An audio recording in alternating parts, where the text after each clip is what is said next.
አክብሮታዊ ሰላምታችን በያላችሁበት ይድረሳችሁ ውድ የጸረ ዜና ቤተሰቦች እንደምን አላችሁ? በያላችሁበት ሰላማችሁ ይብዛ እያልኩኝ በመካከለኛው ምስራቅ በየሰዓታት ልዩነት እየተፈጠሩ ስላሉ ሁኔታዎች አፕዴት ልናደርጋችሁ ተመልሰን መጥተናል። በመካከለኛው ምስራቅ በተለይም በኢራን በእስራኤልና በአሜሪካ መካከል የተቀሰቀሰውን መጠነ ሰፊ ጦርነት ተከትሎ ክርስቲያኖ ሮናልዶ ለቤተሰቡ ደህንነት ሲል በግል አውሮፕላኑ ወደ ፖርቹጋል ማምራቱን የሚጠቁሙ መረጃዎች እየወጡ ይገኛሉ።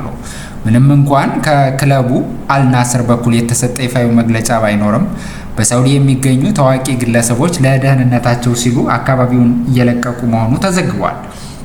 ሮናልዶ ከጆርጂና ሮድሪጌዝ እና ከ5 ልጆቹ ጋር ወደ ፖርቹጋል ማምራቱ ሲነገር በሊዝበን ካስካይስ አካባቢ በከፍተኛ ወጪ ያስገነባውና እጅግ ዘመናዊ የሆነው የግል ቪላው ለቤተሰቡ መጠለያ እንዲሆን ዝግጁ ተደርጓል ተብሏል። ይህ ቤት በሀገሪቱ ካሉ ውድ ቤቶች አንዱ ሲሆን ለደህንነት አስተማማኝ እንደሆነ ይነገራል።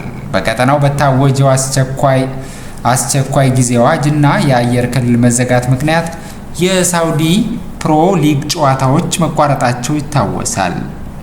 ሮናልዶ ይህንን የእረፍት ጊዜ በመጠቀም ከቤተሰቡ ጋር ለመሆን መምረጡ ተገልጿል።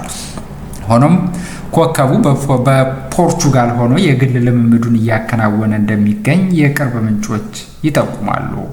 ሮናልዶም ሆነ ጆርጂና እስካሁን ስለ ጉዟቸው በማህበራዊ ሚዲያ ገጻቸው ላይ በግልጽ ያሰፈሩት ነገር የለም። ሆኖም ደጋፊዎቹ ለኮከቡና ለቤተሰቡ ደህንነት ያላቸውን ስጋትና መልካም ምኞት እየገለጹ ይገኛሉ።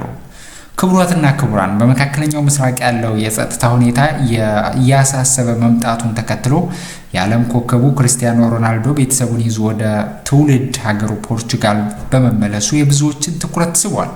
ምንም እንኳን ጉዞ በይፋ ባይረጋገጥም የቀጠናው አለመረጋጋት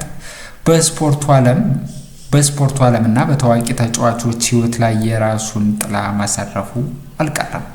ውድ የጸረ ዜና ቤተሰቦች ለሰዓቱ ያዝንላችሁ አዳዲስ የባህር ማዶ ወሬዎች የሰማችኋቸውን ይመስሉ ነበር። በድጋሚ በሌላ ዜና እስከምንገናኝ መልካም ቆይታ።